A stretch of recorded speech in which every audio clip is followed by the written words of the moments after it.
मेरी जिंदगी है तू अब एक ऐसे मोड़ पार पहुंचने वाली है जहां से कहानी बिल्कुल नया रुख इख्तियार करती नजर आएगी। अब आप देखेंगे कि एरा की खुददारी और कामयार का गुरूर आपस में टकराकर एक ऐसा तूफान बर्पा करते हैं जो दोनों की जिंदगियों को हमेशा के लिए बादल देगा। कामयार, जो बचपन से दौलत, रुतबे और दादी के हद से ज्यादा प्यार ने बिगाड़ कर रख दिया था, जिसने कभी किसी के सामने सर झुकना गवारा नहीं किया, वो पहली दफा एरा के इनकार से हिला हुआ महसूस करेगा। उसके दिल में एक अजनबी सा दर्द उठाएगा। कैसे मुमकिन है कि कोई मुझे इग्नोर करे? कैसे कोई मेरे सामने सीधा खड़ा हो सकता है? इस सोच ने कामयार को बेचैन कर दिया है। अब वो एरा का पीछा छोड़ने को तैयार ही नहीं। कभी उसके रास्ते में आ खड़ा होता, कभी उसके ऑफिस के बाहर गाड़ी रोक देता और कभी रात के अंधेरे में उसके घर के आसपास घूमता रहता। एरा बार बार समझती, कामयार प्लीज मुझे अकेला छोड़ दो।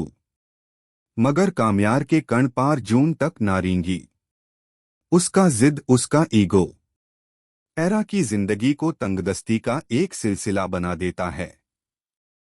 जब एरा आखिरी हद तक थक जाती है और पुलिस रिपोर्ट करती है, तब भी कामयार अपने बाप की ताकत और पैसाई का सहारा लेकर हर बार छूट जाता है। एरा की जिंदगी में खौफ और बेब्स की लकीर और गहरी होती चली जाती है। इधर एरा का बाप, जो पहले ही जानलेवा बीमारी से लार रहा होता है, वो बेटी की हालत देखकर फैसला करता है, एरा की शादी कर देनी चाहिए, शायद इससे वो महफूज हो जाए। लेकिन कहानी का असली धमाका अब होता है। शादी के दिन कामयार हैड पार कर देता है। वो एरा के दूल्हे को अगवा कर लेता है और खुद स्टेज पार आकर एक गैर मामूली अंदाज में ऐलान करता है, अगर दुल्हा नहीं आया तो मैं हूं ना, मैं एरा से शादी करना चाहता हूं। महफिल में सब शरीफ लोग सैन हो जाते हैं। एरा का सब्र टूट जाता है। वो गुस्से में आकर कामयार को जोर से धक्का देती है और कहती है, तुम्हें मेरी जिंदगी से कोई हक नहीं, निकलो यहां से।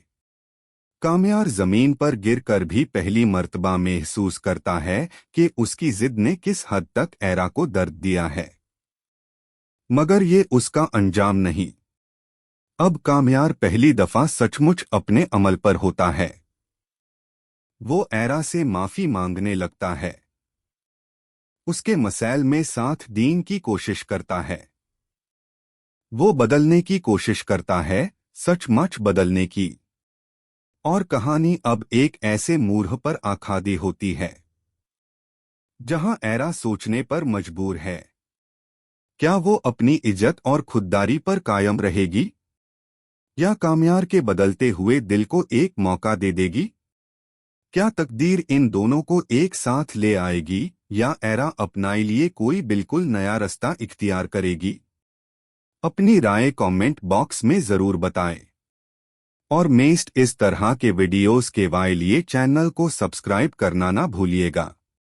अल्लाह हाफिज।